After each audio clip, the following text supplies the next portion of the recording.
Every story tells part of the truth and leaves part of it out.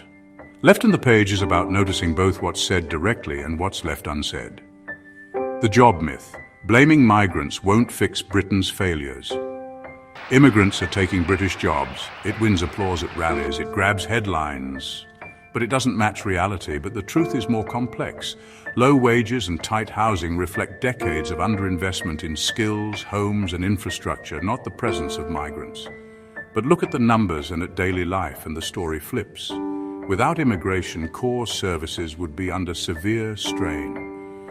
And with the cost of living so high, Britain needs them more than ever. The visible facts.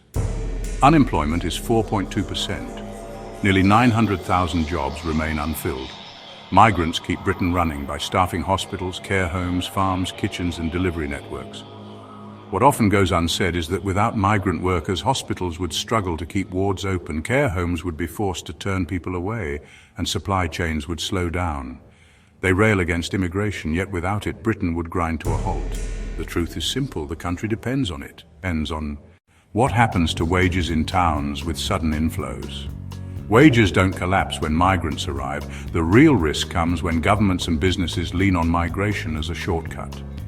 Migration can fill gaps, but when it replaces investment in skills, housing, and infrastructure, it patches things up without solving them. Look inwards and think about your own week, the nurse in A&E, the carer helping your nan, the delivery driver dropping off your parcels, the waiter pulling a double shift, the builder fixing your roof, the farm worker picking the fruit on your table, the bus and train driver getting you to work. These are the people, often migrants, who keep daily life moving.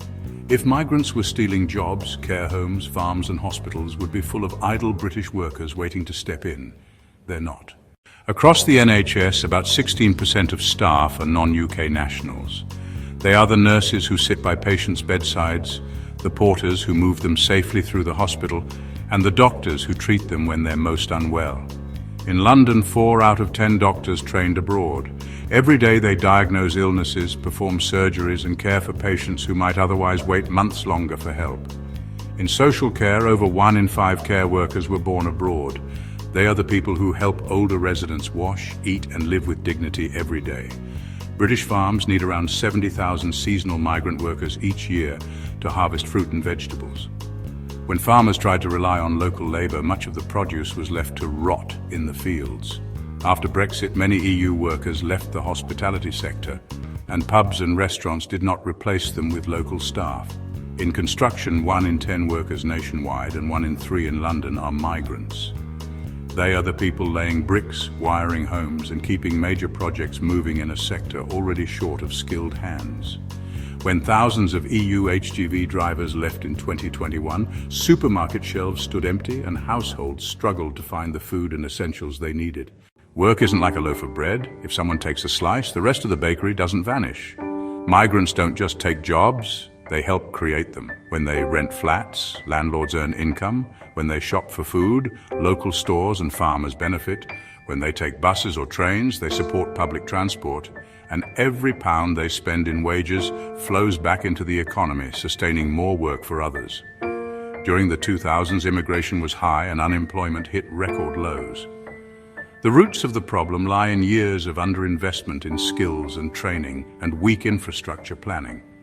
The core issues are homegrown, a failure of leadership and long-term investment. When businesses rely on cheap labor instead of developing local talent, they create the very gaps they later blame on immigration. Migrants step in to fill these gaps.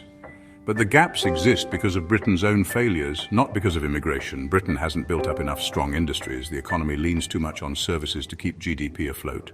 Next time someone says immigrants are taking British jobs, stop and test that claim against reality. Immigration isn't stealing jobs. It's keeping Britain working in hospitals, care homes, farms, kitchens, and building sites. The real failure lies in weak leadership and poor planning, the choices that left Britain short of skills and unprepared, not in the migrants who keep the country running. What's left out today often becomes tomorrow's news. That's why Left on the Page looks at the silences as well as the slogans.